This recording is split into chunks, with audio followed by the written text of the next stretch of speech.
Now, once again, Raymond Arroyo.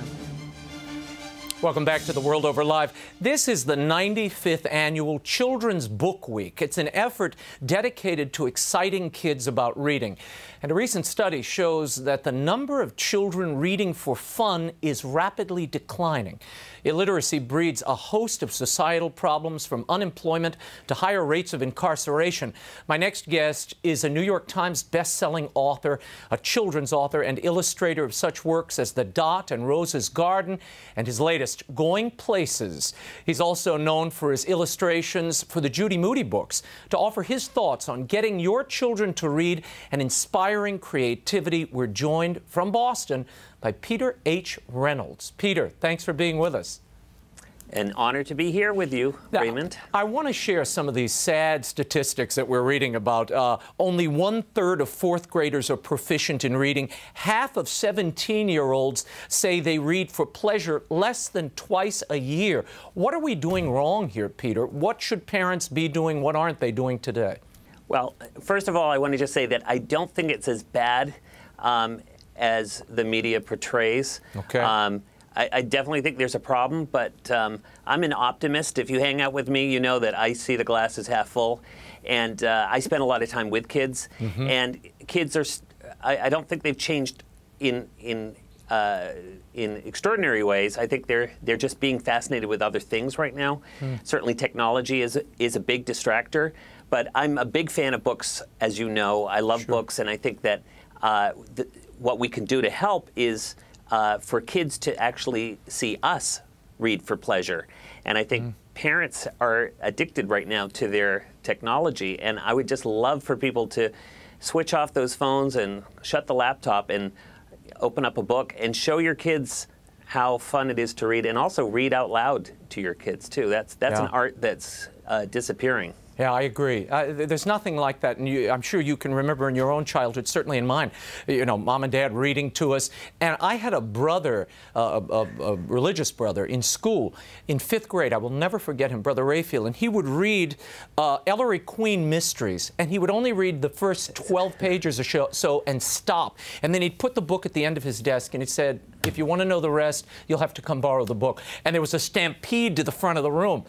What other strategies do you have for parents to kind of excite that love of reading?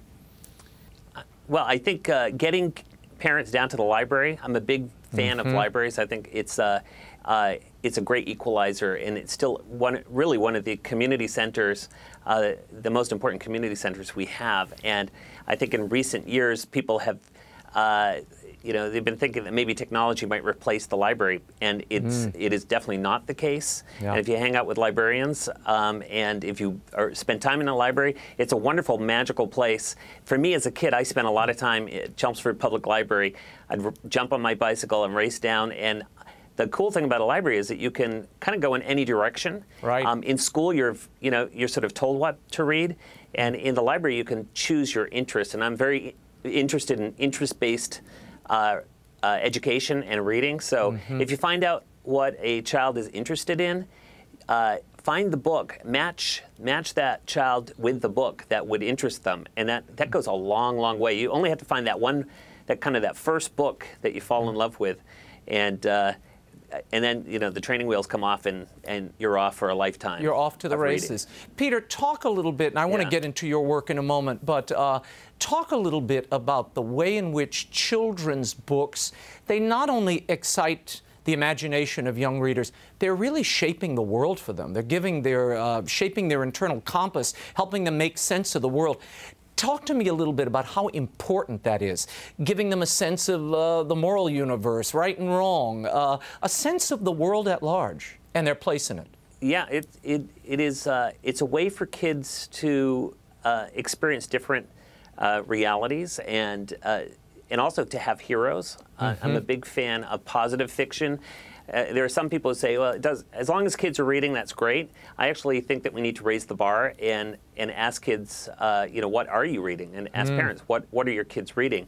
Because there's junky books out there, and it's like junk food, and then there's like really nutritious books out there as well that are really inspirational.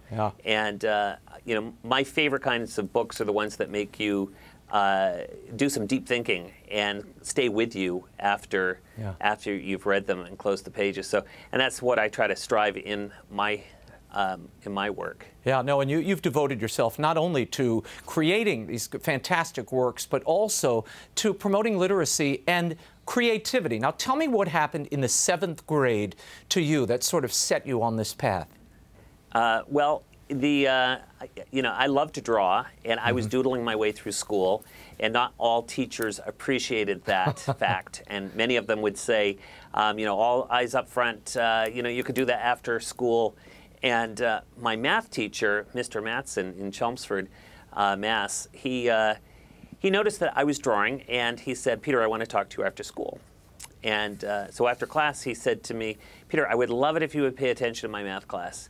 And he said, "If you do that for me, I'll let you do an extra credit project." He said, "Look through the math textbook and see if there's a math concept that you could teach to another student using your art and your storytelling." Well, I was just, I couldn't believe my ears. I'm like, art, storytelling, math, all in one sentence. And of course, he had to teach as well. Right. He was the first teacher that asked me to teach. And so I made a comic book and brought it in, and I showed Mr. Matson, and he said, "Peter, do you know what you've done?"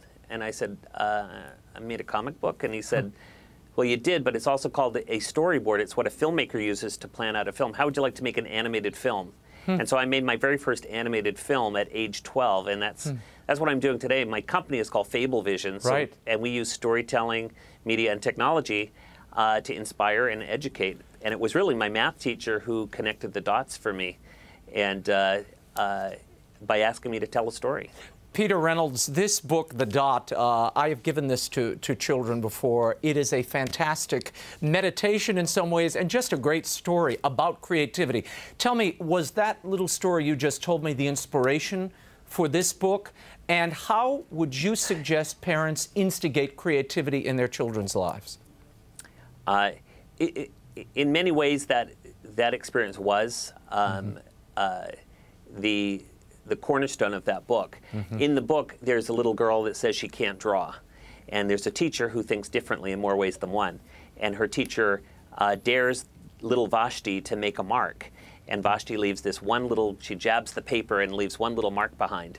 And the teacher takes a look at it and hands it back to Vashti and says, "Sign it."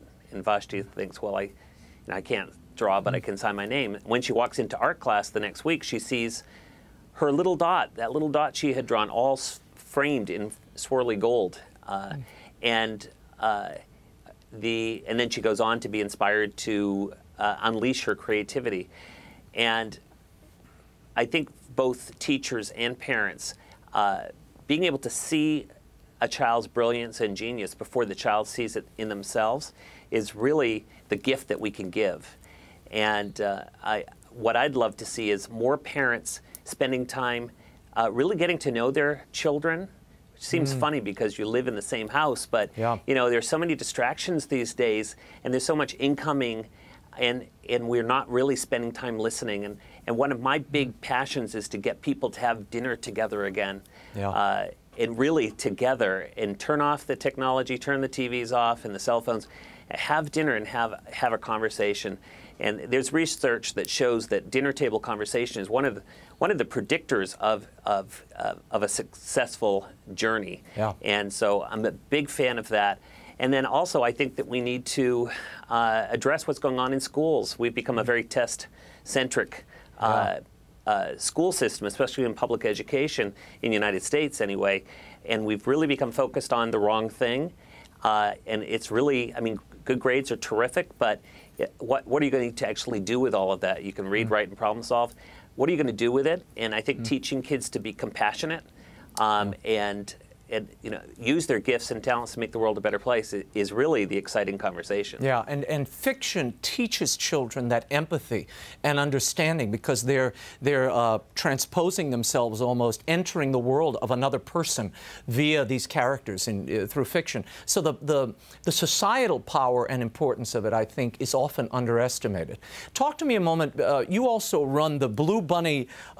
It's an independent bookstore and toy shop. What are you hearing from parents? What are you seeing that give you signs of hope? And what do you see out there that's distressing? What are they looking for? Well, it was a great opportunity for me and my twin brother Paul to give back to our community. We live in Dedham, Massachusetts, and we didn't have a children's bookstore, so we opened one. And it's not only children's books, but it's games and toys and art supplies, and it's really a creativity center for us. And the wonderful thing is that parents really want to give their children the best. And they come into our bookstore, and we're kind of like the creativity concierge. They come in and they say, you know, it's been a long time since I've been a kid. Remind me what does a 5-year-old want? And well, actually, that is interesting because I just said, what do they want? And there's what do they need? Because kids will say that they want a lollipop, but they might need you know, a well-cooked meal. So in the same way that kids might be asking for media, we have to really engage and say, you know, what do kids need? And I'm encouraged that there are the parents that are coming in and the grandparents too. They've become very passionate about books, and they're sort of seeing that this is one of those great institutions that is endangered. And you know, with technology coming in, I think they're frightened that the physical book might disappear. And from what we've seen in our bookstore, that's not going to happen for at least a few more generations. Yeah, that's what I hear. Yeah, there's a real passion for the real book, especially for children's. Yeah, kids still like books. that tactile experience of having the book. And I even find when we download books, e-books for the kids, they'll read a few chapters and then they lose interest. They want the hard book, put the bookmark in, mark things up, and dog-ear the page. They want to live with the book. So I think that's probably its own creative outlet in a way. You know, it becomes a companion almost to them. Peter, before I let you go, what are the 3 books that left the most lasting impression on you, children's books, if you had to name them? Wow. That's a big question. Well, I would say Charlie and the Chocolate Factory by Roald Dahl. That was one of the books that kind of blew me away as a kid. Yeah. And I think it was the first book that I read myself from start to finish. And it was fun to know that there are adults that have imaginations. Yeah. And it was, in some ways, it was a wild, fantastic story, and in some ways, it was a very real story. And it reminded me of Dickens. And in fact, my sister, our big sister Jane, would read to us, our little sister Renee and my brother Paul, my big brother Paul, who's 14 minutes older than me. And she would read us Shakespeare, she would read us, but I remember Charles Dickens especially really sticking with us, sticking with me. And then I think my 3rd favorite book of all time is actually this book right here, and I love showing kids this book. And there's I love it. There's nothing on the pages. Waiting to be waiting for creativity. Exactly. So I love showing this to kids and say, why is this my favorite book? And it's probably one of my favorite conversations that I have with kids. And of course, they say it could be a place for your own stories, your ideas, your poems, your inventions. Well, it could be anything. And I remind them that every day when we wake up, we get one more page in that book, in our life story. And you have a choice.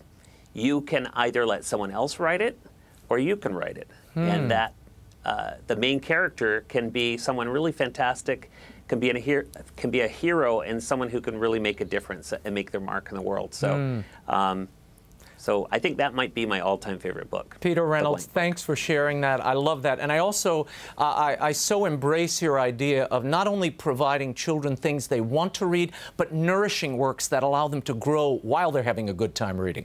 And it's really our obligation to find those books for them and those journeys for them. Thank you so much for being with us.